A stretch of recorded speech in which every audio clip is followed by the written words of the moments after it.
Então, continuando a nossa tarde de palestras, vou apresentar o professor Moacir Aloísio, falar um pouquinho sobre ele. Ele fez graduação na Universidade Federal dos Vales do Jequitinhonha e Mucuri, tendo concluído em 2012, fez mestrado na Universidade Federal de Minas Gerais em 2015 e doutorado também na Universidade Federal de Minas Gerais em 2019. Tá? A pesquisa dele versa pela teoria espectral e pelos sistemas dinâmicos. A palestra de hoje, ele vai falar sobre espectro singular contínuo e dimensões fractais generalizadas. Tá? Muito obrigado por participar do nosso evento. Moacir, é com você. Ok, então, primeiramente, eu gostaria de agradecer a presença de todos e também, né, de agradecer especialmente a comissão pelo convite e parabenizar, né, pela organização do evento, porque eu acredito, acho que todos aqui acreditam que é muito importante, né, ter esse tipo de evento que incentivam, né, os jovens pesquisadores a ficarem bastante presentes na pesquisa, né, em particular em matemática, que é o nosso caso. Então, a palestra, como o professor bem apresentou, eu vou falar sobre espectro singular contínuo, dimensões fractais generalizadas. Então, eu não pretendo entrar em detalhe técnico, eu só vou apresentar um pouco, né, daquilo que eu tenho estudado recentemente. Na verdade, que eu estudei um pouquinho no último ano, tá? Vou falar de um resultado que está presente num trabalho feito com o professor César de Oliveira da UFSCar e com o professor Silas Carvalho da UFMG. Então, basicamente, a palestra vai ser dividida em 3 partes. Eu vou gastar basicamente o tempo todo da palestra para falar, para contextualizar o problema. Então, meu principal intuito aqui é tentar passar para vocês um pouco, né, do que eu me preocupei em estudar recentemente, tá? Aí eu vou falar de um resultado que está relacionado a essa contextualização desses problemas e vou falar também um pouco sobre as referências, sobre o tópico em questão, tá? Então, eu não pretendo apresentar demonstração nesse take, que eu quero apenas tentar passar uma ideia, né, uma conversa sobre aquilo que eu estou trabalhando recentemente, tá? Então, vamos lá, né? Então, vamos começar introduzindo aqui, relembrando alguns assuntos. Então, quando a gente tem um operador autoadjunto, né, a gente vê lá na teoria espectral, a gente tem um teorema espectral. Quando a gente está lá no primeiro curso de álgebra linear, a gente aprende que todo operador autoadjunto é diagonalizável, né, e a gente pode escrever ele numa base conveniente como sendo uma transformação linear que, em relação a essa base, a matriz que representa esse operador simplesmente é uma matriz diagonal, né, cujas entradas da diagonal são os autovalores e as outras entradas são formadas por zero. Ou seja, né, quando o operador é autoadjunto lá na álgebra linear, a gente aprende que existe uma forma bem simples, né, de se escrever esse operador. Quando a gente está em dimensão infinita, um operador autoadjunto, ele não precisa nem ter autovalor, né, o que a gente chama de espectro, né, pode não conter nenhum autovalor. Então, essa noção de diagonalizar não faz mais sentido, né, porque o operador, mesmo assim, nem precisa ter autovalor. Porém, a gente ainda consegue ter uma ideia de diagonalização no sentido mais amplo, né? A gente, em dimensão infinita, pode escrever um operador como um operador de multiplicação em um espaço L2 conveniente. Eu não vou entrar em detalhes, né? Mas, na prática, né, esse espaço L2 está associado a uma medida que a gente chama de medida espectral, e essa medida é unicamente definida através do operador e de um vetor fixado. Então, se eu tenho um operador autoadjunto e eu tenho um vetor no espaço, eu tenho uma medida, né, definida na sigma álgebra de Borel, uma medida finita, que satisfaz essa identidade aqui, tá? Isso aqui é exponencial de menos it do operador t, nada mais é do que a solução da equação de Schrödinger linear associada a esse operador abstrato, tá? E isso aqui você pode pensar como sendo a transformada de Fourier dessa medida aqui, tá? Ok, então esse objeto aqui está inteiramente ligado ao comportamento assintótico da solução da equação de Schrödinger. Então, isso tem bastante importância na mecânica quântica, então tem bastante matemáticos e físicos que procuram estudar essa grandeza e essa relação aqui.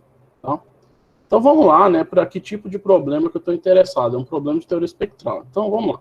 Então eu vou lançar uma pergunta um pouco abstrata a princípio, no começo, e aí a gente vai tentando desvendar essa pergunta. Tá?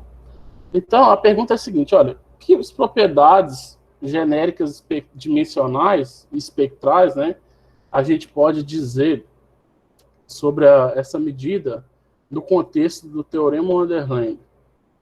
Então eu vou dizer o que significa esse teorema, mas eu já vou adiantar que é o seguinte, olha, isso aqui é uma integral oscilatória, né? Então, por exemplo, se eu quiser analisar a taxa de convergência dessa grandeza com respeito a t, ou alguma grandeza relacionada, né?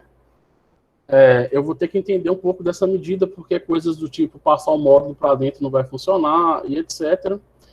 E o que eu vou estar interessado é entender, por exemplo, fixado um vetor, se eu variar o operador, né, eu avaliar, pensa que um operador é um modelo, se eu variar um modelo, como que é o comportamento assintótico dessa grandeza? Será que se o T tiver uma propriedade espectral, por exemplo, o T tem só autovalores, será que esse negócio, isso se comporta diferente da situação em que o espectro é contínuo, em que T não tem nenhum autovalor? Se eu variar T no espaço métrico completo, qual será o comportamento genérico dessa grandeza, o comportamento assintótico?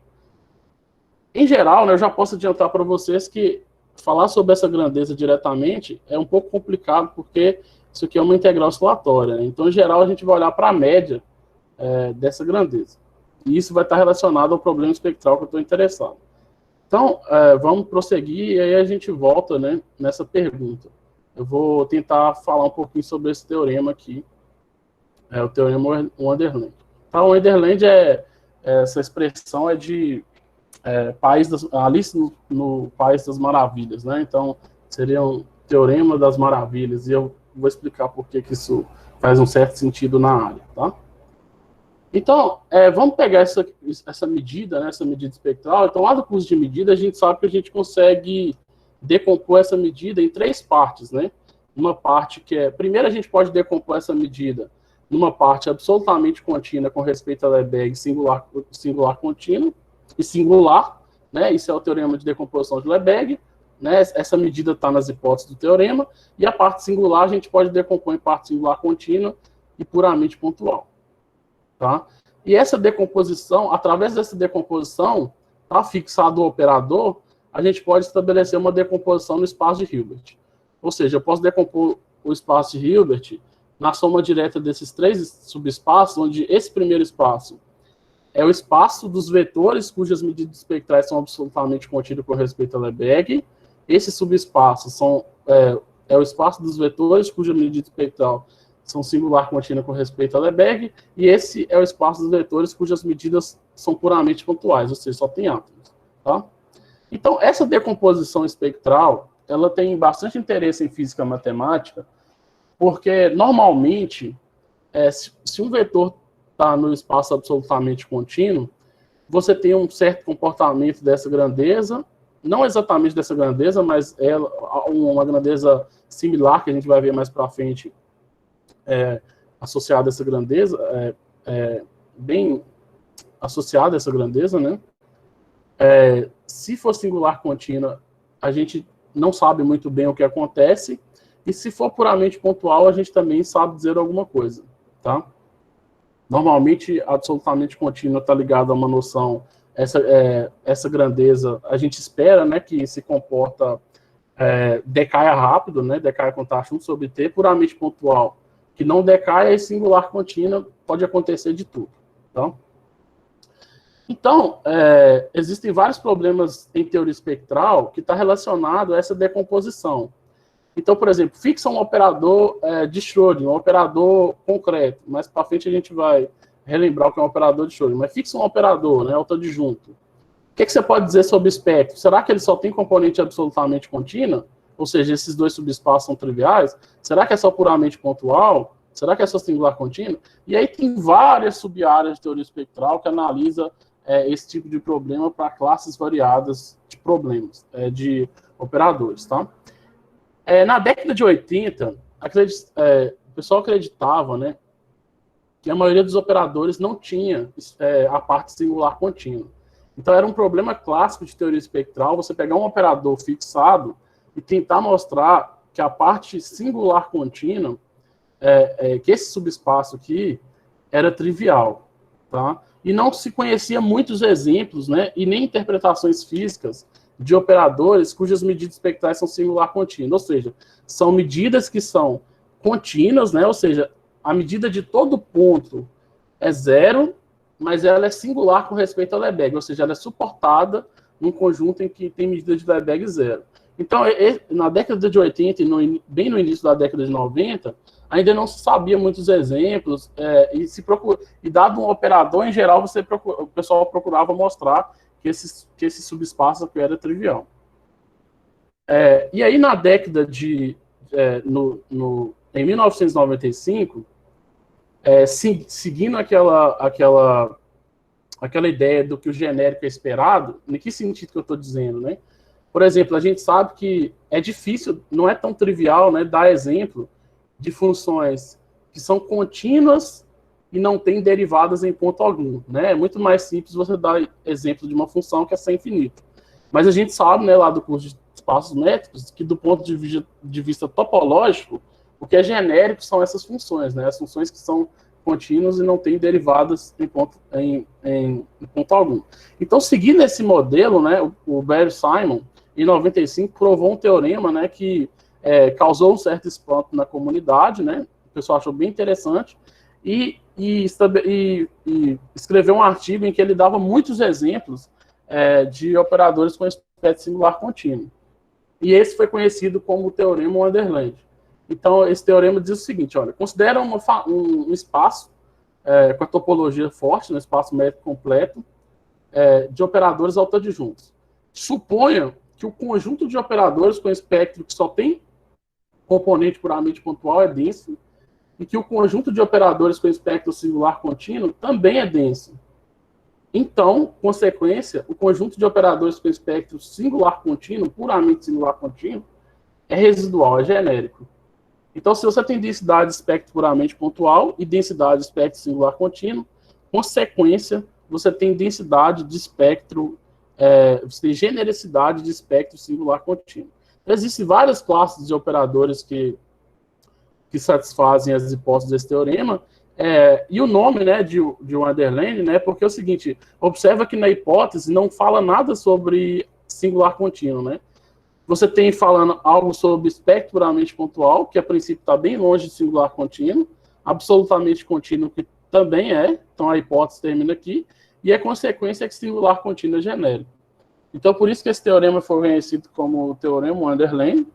E esse teorema, né, aplicando para várias classes de operadores, estabeleceu genericidade de espectro singular contínuo.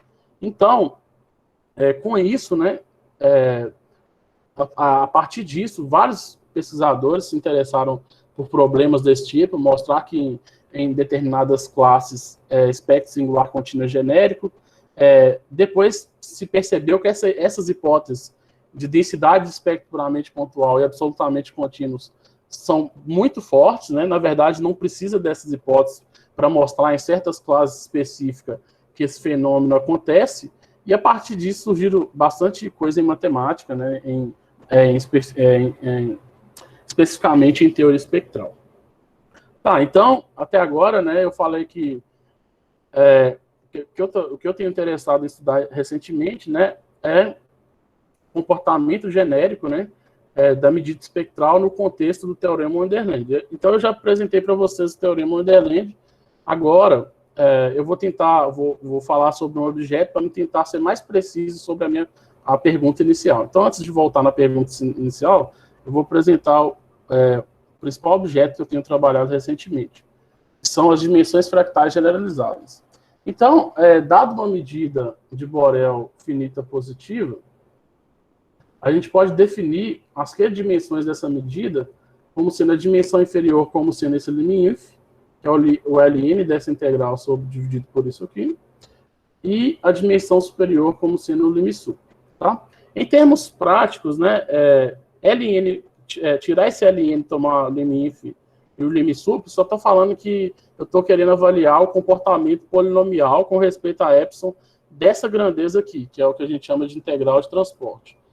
E essa integral de transporte, né, você pode pensar que você está tirando uma média da própria medida em relação a ela mesma, né, tirando uma média do comportamento da medida da bola, tá? E está colocando esse peso aqui. Ah, mas por que se define as dimensões fractais generalizadas? Por que esse objeto aparentemente estranho, sem sentido, é interessante? Então, esses objetos, né, as dimensões fractais generalizadas, elas são interessantes porque elas surgem em vários contextos em matemática. Elas surgiram inicialmente em sistemas dinâmicos, num certo sentido, elas servem para avaliar a calcidade de sistemas dinâmicos. Tá? Eu não vou entrar em detalhe sobre esse aspecto, mas isso tem a ver com outras dimensões de medidas invariantes, e também elas aparecem de forma natural em física matemática, em teoria de transporte quântico. Então, essas dimensões, por exemplo, elas avaliam os expoentes de decaimento da probabilidade de retorno quântica, eu vou falar um pouco sobre isso, e também elas limitam inferiormente o que a gente chama de expoentes de transporte. E essa parte eu não vou falar, mas essas grandezas elas aparecem em vários contextos importantes em matemática, por isso que elas são bem interessantes, tá? Então, vamos lá. Eu já enunciei o teorema Wonderland, já falei um pouquinho da definição de dimensões fractais generalizadas, que são objetos interessantes em matemáticas, então eu posso voltar para a minha pergunta inicial.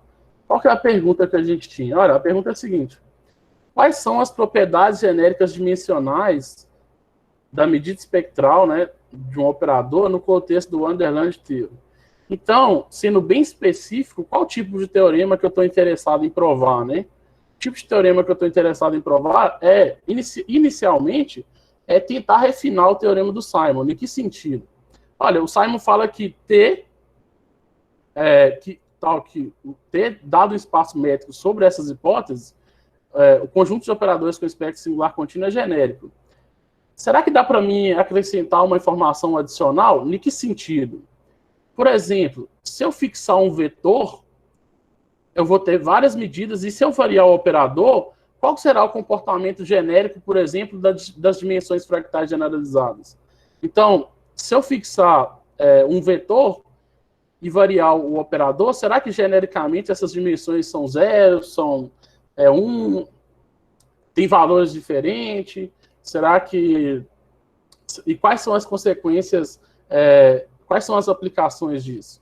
Então, essa é a pergunta que eu estou interessado, a pergunta que nós estamos interessados.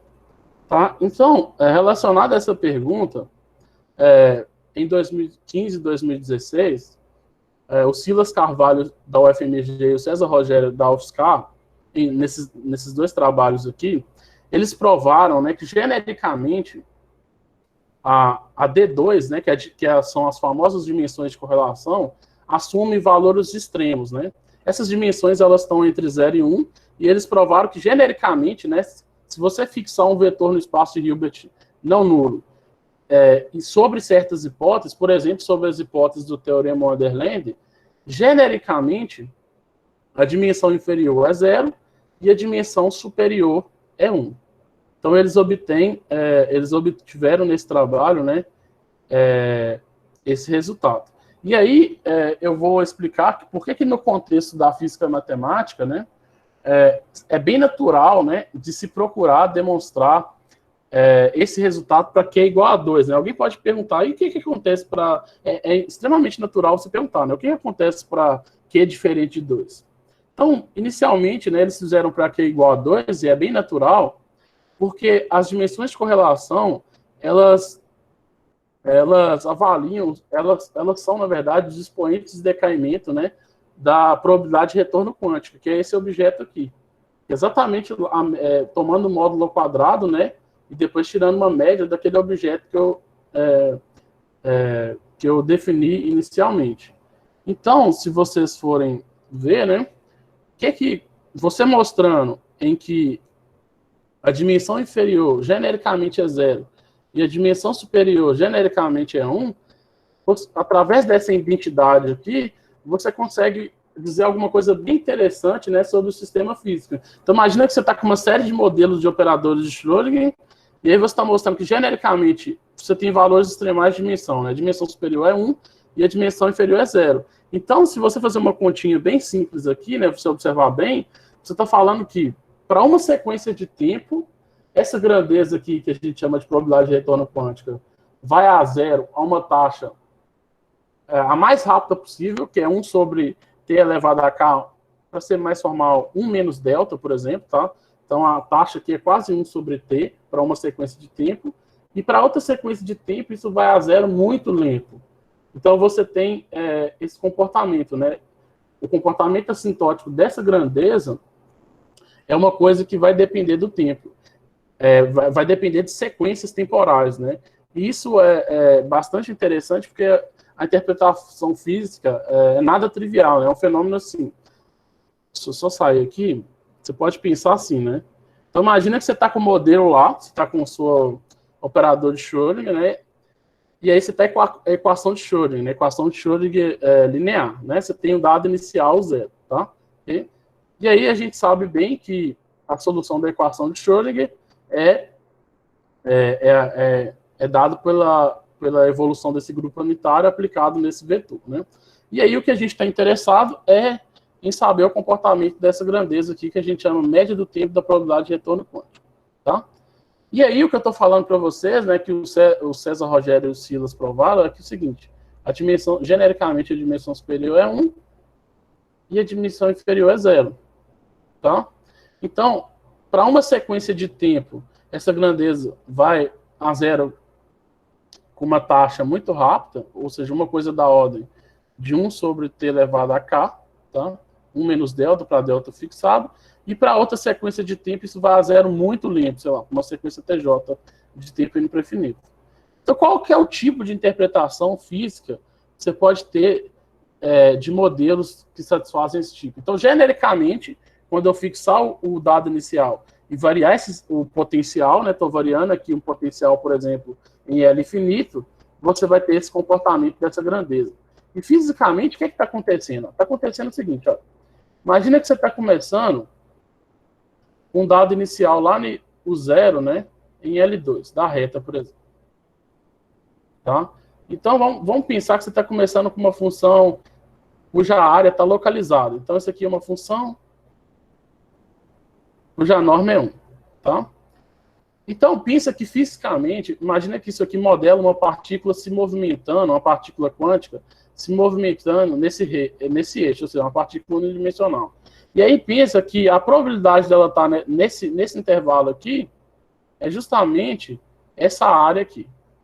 E aí você quer saber o que acontece, né, quando o tempo cresce, né? E aí o que esse tipo de fenômeno, né, que dimensões extremais diz que está acontecendo é o seguinte, olha, para um certo tempo, esse negócio está indo muito rápido a 0. Então, ou seja, né, se você pensar isso aqui como uma projeção sobre esse vetor, né, as componentes perto do vetor inicial estão sumindo, e para outro tempo, isso está indo muito lento a 0. Para outra sequência de tempo, está indo muito lento a 0. Então, para alguma sequência de tempo, as componentes perto do dado inicial estão ficando. Então, o que está acontecendo? Se você olhar, sei lá, de 15 em 15 minutos, para uma certa sequência T1, T2, etc., está acontecendo, o estado inicial está se afastando, né, de como ele estava no início, localizado. Então, esse negócio está se espalhando. Então, se inicialmente, por exemplo, a partícula só podia se movimentar numa região confinada do espaço, agora ela tem probabilidade dela estar em toda a região do espaço aqui. Esse negócio pode estar espalhado, tá? Só que quando você olha para outra sequência de tempo, sei lá, eu vou chamar de T... ali eu chamei de T1', então eu vou chamar de T1, T2 e etc. O que vai acontecer é que o pacote vai se espalhar. Então, dependendo o pacote vai ficar localizado, né? A função de onda vai ficar localizada. Então, dependendo do intervalo de tempo que você olha, essa grandeza vai se comportar de forma diferente. E aí, dinamicamente, o que está acontecendo é o seguinte, olha, por exemplo, se olhar de 15 em 15 minutos, a partícula está permitida se movimentar numa região confinada do espaço. Se olhar de meia em meia hora para outro intervalo de tempo, ela está permitindo a se movimentar no espaço todo. Então, o que tipo de fenômeno que a gente espera que aconteça, que é uma coisa bem estranha?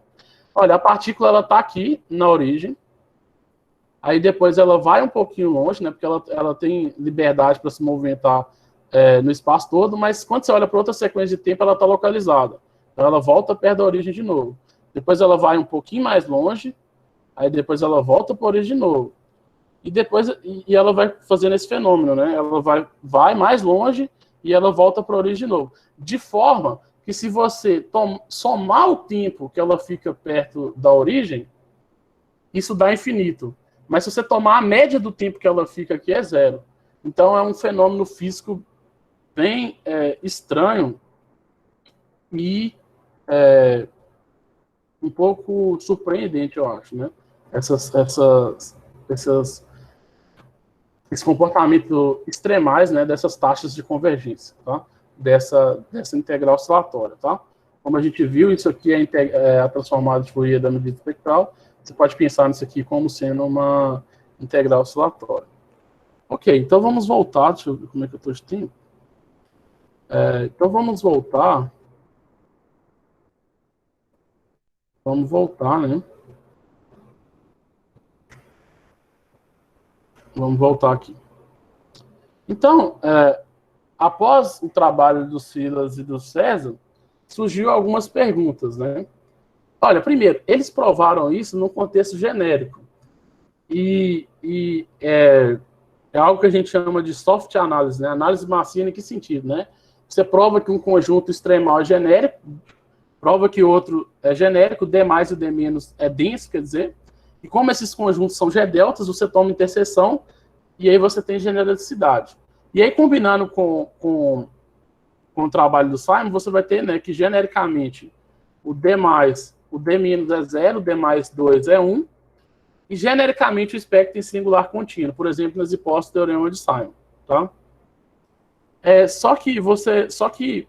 E além disso, né, então, a classe de exemplos que se produz com esse fenômeno através desses argumentos são exemplos em que o operador tem espectro singular contínuo. Então, essa coisa meio estranha, né, está acontecendo, né, espectro singular contínuo.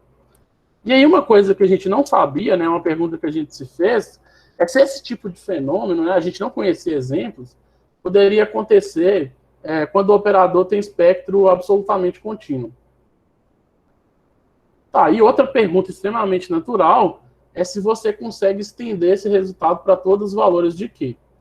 Só que estender esse resultado para todos os valores de Q, ou seja, mostrar que genericamente, para todos os valores de Q, você tem valores extremais de dimensões, a pergunta que você tem que se fazer é a seguinte: é um resultado, é uma pergunta interessante ou seria só uma coisa técnica? Isso, de fato, acrescentaria alguma coisa na teoria? Então, respondendo essa pergunta, ela tá intimamente ligada, na resposta dessa pergunta, está justamente, né, nessa primeira pergunta. Por quê? Se a gente conseguir dar um exemplo de espectro absolutamente contínuo, que aparentemente é uma coisa que é mais regular, que pode acontecer esse fenômeno, o D menos C0 e o D mais C1, a gente conclui, né, por exemplo, que o resultado do Silas e do César, eles dão um refinamento para o teorema do Simon, né, no sentido de que, além de você ter espectro singular contínuo genérico, você tem D mais, e D menos igual a 1, mas esse resultado não estende o teorema do Simon. Esse resultado não estende o teorema do Simon. E é uma conta simples, né, que se você conseguir esse resultado para todos os valores de Q, em um certo sentido, você espera que você consiga estender o resultado do Simon. Então, que é mostrar, ou seja, né, se mostrar que a pergunta é a seguinte, né, tentar ser um pouquinho mais claro, né. Olha, o Silas e o César mostrou que genericamente a dimensão inferior é 0, fixado um vetor, genericamente a dimensão superior é 1. Aí a pergunta é, será que aí, você combinando isso com o resultado do Bell-Simon, você tem que, genericamente, o espectro é singular contínuo e vale essas propriedades. Mas você pode se perguntar, mas será que, além de refinar o teorema do Simon, será que isso não dá uma nova demonstração? no seguinte sentido, em que esses valores extremais implicam no teorema do Simon? Então, a resposta é não. E a resposta é não, porque existem, né, operadores com espectro puramente, absolutamente contínuo, ou seja, não são singular contínuo, e mesmo assim você consegue provar esse tipo de fenômeno. Então a gente conseguiu exibir exemplo onde isso acontece. Então, ou seja, você poderia estar num cenário em que você tem só espectro absolutamente contínuo e acontecer esse tipo de fenômeno. Então isso mostra que esse resultado, apesar de refinar o teorema do Simon, ele não estende o resultado do Simon. Só que a gente percebeu, né, que, aparentemente, se você estender esse resultado para todos os valores de Q, além de você ter uma extensão natural desse resultado que vale para Q igual a 2, você tem, de fato, né, a única possibilidade de operadores que satisfazem esse tipo de propriedade é que eles são singular contínuo. Então, de fato, você tem uma nova demonstração para o teorema de Simon. Então, diante dessa análise, né, começou a ficar interessante, né, tentar estender o resultado do Silas e do César para todos os valores de Q, né, para todas as dimensões, tá? Porque com isso, né, aparentemente a gente conseguiria uma nova prova do teorema do Simon e, além disso, várias implicações dinâmicas. Eu não vou entrar em detalhes agora, relacionado a momento, transporte quase balístico e etc, tá? E então, né, a pergunta que a gente fez foi essa, né? Será que é possível estender esse resultado? Por que é interessante? Porque estende o resultado do Simon. E aí, ano passado, a gente conseguiu provar isso, a gente conseguiu estender, então a gente conseguiu mostrar que, sobre as hipóteses podem ser mais fracas, tá? Valem em outros contextos. Então, sobre as hipóteses do teorema de Simon, genericamente, né, as dimensões fractais generalizadas para todo Q assumem valores extremais. Para Q igual a 1, eu não defini a dimensão, mas é uma definição análoga, né? Se vocês lembrarem, essa definição que eu coloquei aqui não faz sentido para Q igual a 1, mas tem uma definição e o resultado vale para Q igual a 1. Então, a gente conseguiu estender, e aí a gente explorou bastante, né, como essas dimensões são construídas, né, e questões relacionadas à teoria espectral de operadores com espectro de puro ponto e absolutamente contínuo. E isso, né, é um exercício, bem simples de se mostrar, que esse resultado aqui, né, ele estende o resultado do Simon, tá? O argumento é um argumento eu posso até comentar com o argumento é um argumento por exclusão, tá? Se você pegar uma medida que tem espectro, uma medida puramente absolutamente contínua, então é simples de mostrar que a dimensão para Q entre 0 e 1 é sempre maior ou igual que 1. E se você pegar uma medida que tem espectro que só tem puro ponto, né, que é uma medida que só tem átomo, a dimensão para Q maior do que 1 é 0. Então, se você tem uma medida que satisfaz essa propriedade aqui, não tem jeito, né? Ela não pode, ela tem que ser singular contínua. Tá? E aí, para estender para o caso de um operador, né, é só tomar umas interseções espertas e você deduz, né, desse teorema aqui o teorema do Simon, ou seja, né, além de refinar o teorema do Simon, né, de ser uma pergunta extremamente natural e tem implicações dinâmicas, né, esse resultado que, de fato, dá uma nova prova para o teorema do Simon. E com as técnicas que surgiram nos últimos anos, era até bem natural e esperado de fazer esse tipo de resultado, tá? Existem técnicas muito mais modernas do que o Simon usava, e depois, né, como eu já havia falado, essa hipótese de puro ponto e absolutamente contínuo ser denso são hipóteses que hoje são consideradas muito fortes. Então, era esperado de você obter coisas bem mais fortes do que só generosidade de espectro singular contínuo, tá? E aí, esse tipo de resultado, tá? Esses resultados que eu apresentei podem ser aplicados a modelos bem famosos, tá? Como modelos de operadores de Schrödinger. Por exemplo, esses operadores de Schrödinger de diferença finita, que são operadores quase periódicos, tá? Então, eu tenho uma classe de operadores aqui que variam com esses parâmetros aqui. Essa primeira parte é o que a gente chama de Laplaciano discreto, porque tem propriedades parecidas com o Laplaciano. E esse aqui é um potencial, né? Ou seja, esse aqui é um operador da fórmula Laplaciano, vezes um potencial, né? Que é uma uma sequência multiplicando aqui o dado inicial, tá? Isso aqui é uma classe de operadores para quando V essa função, isso aqui vai depender de V, que é uma função analítica. Para quem trabalha um pouco com isso aqui é o que a gente chama de potencial dinamicamente definido. E para quando V é igual a essa função aqui, né? Esse operador é o Almost-Mathieu, que é um operador bem famoso, tá? Então, por exemplo, dada essa classe de operadores, a gente pode definir um espaço métrico de operadores. Por exemplo, vou fixar todos os parâmetros e vou variar a frequência, que é o alfa. Vou variar a frequência, que é o alfa, tá? Isso aqui forma um espaço métrico de operadores autoadjunto com essa métrica, e essa métrica aqui é compatível com a topologia forte, tá? Em relação a esse espaço, é bem conhecido, é um resultado do Bourgain, de 2000, que existe densidade de espectro puramente pontual, e também é um resultado da teoria de Foucault, é bem conhecido também, que para frequências racionais, né, que formam um subconjunto denso, você tem densidade de espectro absolutamente contínua. Então, como você está na hipótese dos teoremas que eu apresentei, você tem que, para essa classe, né, genericamente, você tem esses valores extremais de dimensões. Então, você tem aquele comportamento físico um pouco estranho, e você tem todas essas propriedades extremais genéricas, né, essas propriedades espectrais. Tá? Então, só recapitulando, né, que a gente está interessado. Então, qual o problema, né, que eu estudei no último ano foi esse problema, né? Quais são as propriedades dimensionais genéricas no contexto da medida espectral, no contexto do teorema Underland, tá? E esse problema está diretamente relacionado à análise harmônica, teoria espectral e física e consequências dinâmicas em teoria de transporte quântico.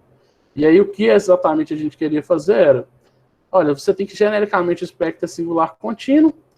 O que a gente pode dizer se a gente pegar uma grandeza fractal, alguma coisa, e variar o T? Será que a gente consegue ter uma informação a mais?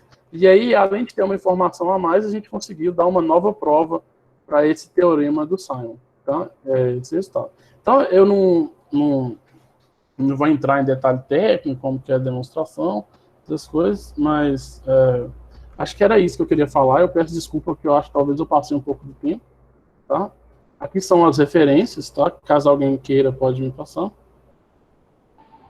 Ok. Muito obrigado, pessoal. Muito obrigado, você. Desculpa por ter passado do tempo, tá? Não, tudo bem. Perguntas?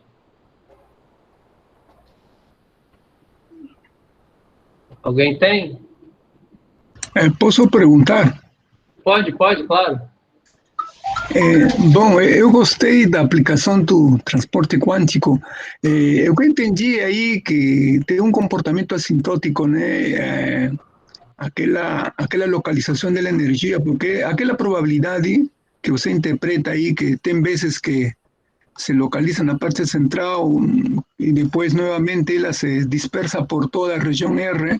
Eu gostei dessa explicação, mas eu também gostaria de saber, no fundo, o tipo de espectro que você está falando, porque eu acho que tem que ter muito bem, tem que ter na mecânica quântica com a energia do estado fundamental, né? Eu acho que aí as estimativas devem ser sobre os primeiros autovalores, né? Não sei, eu estou percebendo dessa maneira. Eu estou trabalhando com localização de energia do ADN, por isso que eu gostei sua aplicação última de espaço L2, de espaço de sequências, né? Para o ADN. Ácido ribonucleico, ¿no? Entonces ahí yo estaba analizando el problema periódico, también trabaja con Schrödinger, y ahí también se ve la localización de la energía. Ahí, claro, tiene que ver con transporte, ¿no? Eu gostei muito, ao final eu gostaria de agradecer a visão, mas se você me puder, não sei se você entendeu, a minha pergunta é justamente o gráfico que você colocou. Eu estou olhando que aí há uma estabilidade assintótica, né? É isso, de que a energia se mantém, aí é isso também? Então, existem... eu entendi, eu acho que eu entendi a sua pergunta. A energia que eu falo, né, espectro que eu falo, né, espectro, no sentido, espectro mesmo, né, espectro de T, você pode definir como sendo... Na verdade, você pode definir, deixa eu ver uma notação aqui, ó. O resolvinte de T, né, são os lambdas para os quais é uma noção de energia um pouco mais geral que o alto valor, né? T menos lambda menos 1 existe e é limitado. Tá? E o espectro de T é igual a um complementar desse conjunto em si. Tá? E aí a gente conhece lá, né, se T for alto adjunto, lá na teoria espectral, né, o espectro de T é um subconjunto da reta. Tá? E aí espectro, né, que eu estou falando, né, é sobre esse conjunto aqui. Esse espectro aqui que a gente chama de conjunto de energias. Tá? Esse conjunto de energias pode não ter nenhum alto valor, né, que é o espectro contínuo, e aí a gente define, para ser um pouquinho mais formal, que eu falei, espectro absolutamente contínuo, espectro singular contínuo, espectro puramente pontual, a gente fala que o espectro absolutamente contínuo do operador é o espectro do operador restrito a esse subespaço. Esse subespaço é T invariante, né? Então faz sentido restringir o operador a ele, né? Todos esses subespaços são fechados, são subespaços fechados e T invariante. Então faz sentido restringir o T a esse operador. E aí o que eu falo de espectro, né, absolutamente contínuo, é quando eu pego as energias, né, do sistema, né, e restringo a esse... pego o operador, né, e restringo a esse subespaço e olho para esse conjunto que é espectro, que a gente chama de energia. Aí esse cara, por exemplo, pode ter solto valores, por exemplo, que geralmente está associado a problemas de localização, como você falou, existem vários problemas de localização, e existem também, né, problemas para estimar energia mesmo, né, fazer estimativas sobre energias. Mas eu, particularmente, não trabalho com isso. Fazer estimativas sobre... fazer estimativas, se chama teoria de subordinação, teoria de...